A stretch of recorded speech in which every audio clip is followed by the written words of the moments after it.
In this video, I'm going to be sharing 8 reasons why events fail and how you can fix them so your next event is a success.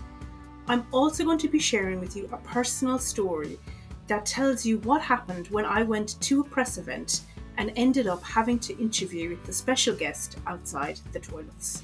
Stay tuned. So picture this.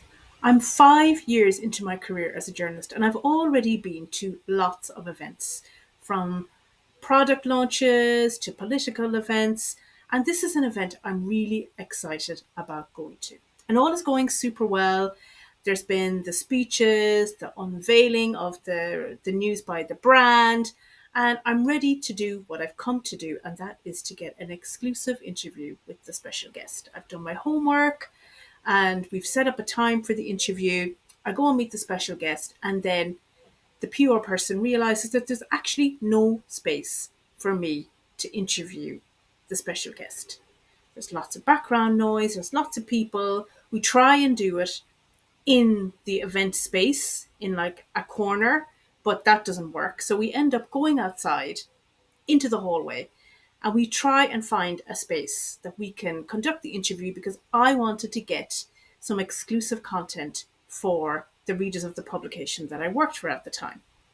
So in the end, we ended up doing the interview outside the toilets, with the doors opening and closing, with people coming and going, people shouting hello to the special guest, and the interview was a shambles. I did get some good stuff out of it, and we did have a laugh, but at the end of the day, this is really not how interviews should be conducted. So I'm sharing with you my insider tips from my time as a journalist so you can make your next press event a huge success. So here, I'm going to share with you 8 tips so your next press event is going to be super successful. So let's start with tip 1. And for those of you that are interested, I will share with you a little bit more insights into that interview with the special guest further on into the video. Okay, let's get back to tip 1. So let's start with mistake number 1.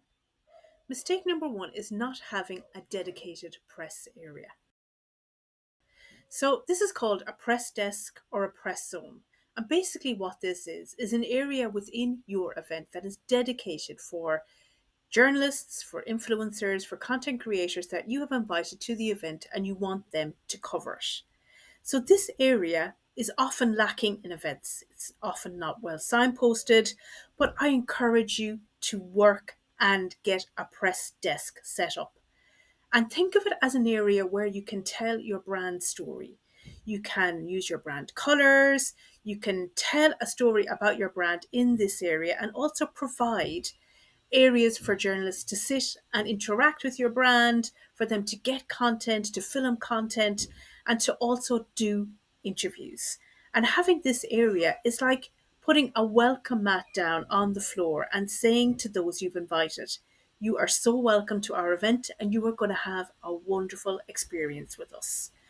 Not having a press event means that your influencers, your journalists, your content creators are all roaming around and they don't have a dedicated area to put their stuff and to actually get acquainted with your brand on arrival. So not having one of these is really detrimental to your event's success. Okay, mistake number 2 is having a really poor event flow and logistics are equally as poor. So what exactly does this mean and how does it play out when you're actually at an event? So when your attendees arrive, they're often confused as to what happens first, what do they need to look at first, how do they experience your event. So you've got to plan your event with through the eyes of the person that's coming in for the first time and they don't know anything about what you're trying to say. So you need to have it well signposted. You need to think, what is the first thing I want these people to see, hear, and watch? What do I actually want them to engage with first? And this type of flow and guiding journalists and influencers through your event works really well because they actually experience it, and it builds little by little by little by little in their mind, and it creates a really nice relationship when they're at the event with you. So having them know what's happening and what's happening next is key to this. So having clear signage, absolutely vital, and have people stationed at key points to let people know that, okay, over here we have an installation piece, over here we have a video, here is where we will have the speeches later on, and just have people guiding them around your space so they get the best experience. Mistake number three, and it is one I have seen so many times, and that is not having reliable tech. So if we go back to your press desk or press zone, when you're setting up your press zone at your event, have a look around at what services are there. Is there some kind of a tea coffee station nearby? Is there plugs in the wall? Where are the nearest plugs? How many adapters do I need to bring if I have 10 journalists coming to the event? So you need to be able to figure out what kind of Wi-Fi they have, whether it's a good or whether it's a reliable enough connection, and mics, projectors, all of these need to be given a test run prior to your event. So I've been to events where microphones haven't worked properly, where projectors haven't worked properly, videos haven't played, and this can happen. But when you see it happen 3 or 4 times at an event, it gives off the vibe that this event wasn't really very well planned. So, what you need to do to fix this is to test everything twice, if possible, before the event starts. And always have backup equipment ready. If you are finding this content useful so far and that these are PR strategies you can actually implement, please like this video and subscribe to my channel. It will really help me get this information out to more people and help more people build their brand authority and grow their business. Let's get back to the video. Mistake number 4 is overselling tickets or over inviting to your event. Now, I get this. The last thing you want is a room that's half full, especially if you've got special guests coming and if you've got members of our stakeholders from the business flying in from abroad. You want a room that's full, and you want a room that is full of people who are engaged and who want to be there, and you want a really good vibe. But if you overcrowd the space, first of all, nobody gets a good experience. And it also looks terrible when people can't really experience what's around them because they can't see it. So, one of the best ways to combat this problem is, first of all, get everyone to RSVP so you get some kind of idea as to how many people are coming. And then, if you feel like you're going to have a lot of people coming at the one time, try and stagger them. So, have some coming at 6 p.m. and have the rest coming at 7, and try to delay them slightly, because you know, and I know, that people who come to events, they stay for an hour and a half, and then they leave. They're not going to stay for the entire time. They're going to stay for the main part of the event. So try not to over sell tickets. Try to find a happy medium. I know it's not easy, but the last thing you want is for people to be complaining that they can't move around. Okay, so mistake number 5 is really poorly timed agenda. So you have a special guest booked for this event, and you do want some anticipation built up. You do want people excitedly waiting for your special guest. But the last thing you want them to do is to be waiting for 2 hours for this special guest to show up. They will lose their interest, they will lose motivation to cover your event, and they'll find something else to write about. Because when journalists arrive at an event, their main job is to get stories. So if your special guest isn't there providing the content that they need, they'll find something else and lose interest. So try to give what everyone has come to see early in the event. I'm not saying kick it off with that, but don't have them waiting for a really long time, because they will just find something else to do. Or, worst case scenario, they will leave. And also, when you have a panel discussion, try to keep it within a certain time frame and have a timed schedule laid out for the discussion. Now, there will be times when a guest will surprise you and they will provide some really great stories and advice and anecdotes. And it will be up to your moderator to decide whether or not to go with the flow and go down here, go down that road further, or say we need to get on to the next point. And if you are briefing your moderator in advance, which I imagine you will be doing, and I advise you to, they need to listen to the audience. And if the audience is really enjoying these anecdotes, then they need to hold fire on the next question and let the audience experience what that guest has got to say. But sticking to a timeline is important. Mistake number 6 is really bad catering choices. So, when people arrive at an event and you're expecting them to stay, let's say for 2 to 3 hours, they're expecting some food and they're also expecting some drink. Now, if you haven't told them in advance that there will be food or drink, they're going to come and look for it anyway, even though you may not have mentioned it. So, it depends on how long your event is. But if you let them know there is or there isn't going to be food, then they can plan in advance what they need to do. But if they arrive and they're presuming that there's going to be food and there isn't food, or the food is slow coming, or nobody seems to know whether there is or isn't, it creates a really bad atmosphere. And having a hungry journalist at an event is not something you want to experience.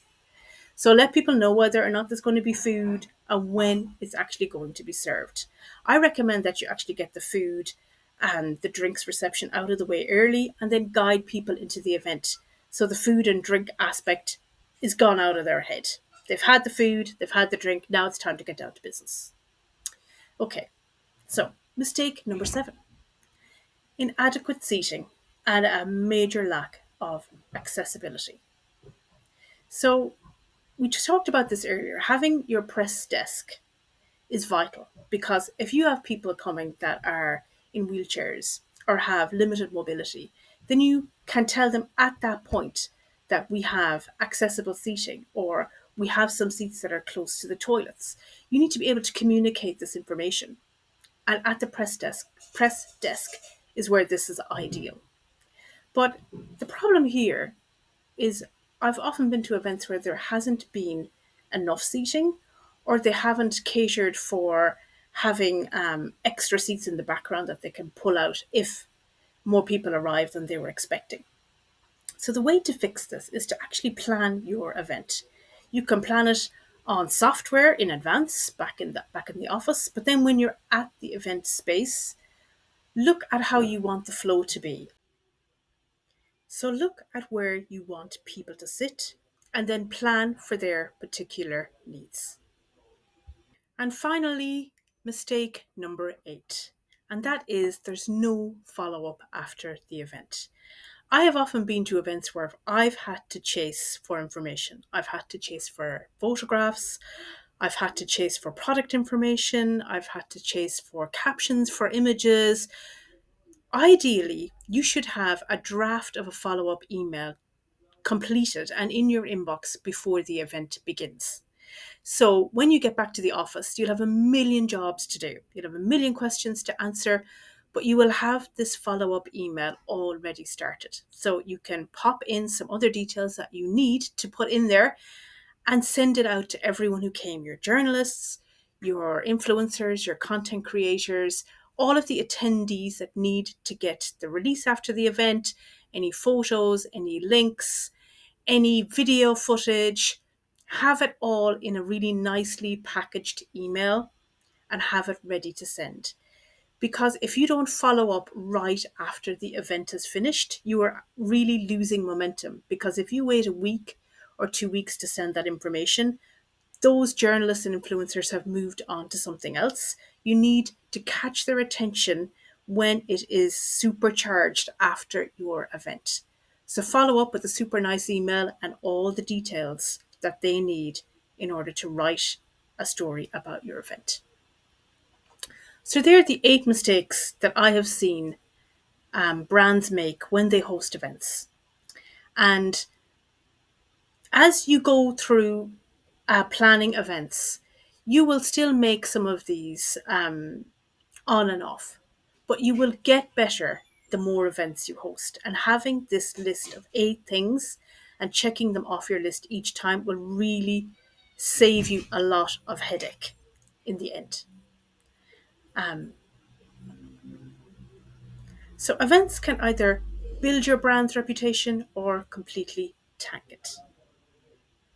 But with the right planning, you can avoid these disasters and make sure your attendees walk away with a wonderful experience and wonderful memories of your brand and event. And most of all, they'll want to hear more from you and they'll want to go to your next event because they had such a wonderful experience at the last one. I hope this information was super useful for you, and I hope your next event goes really, really well.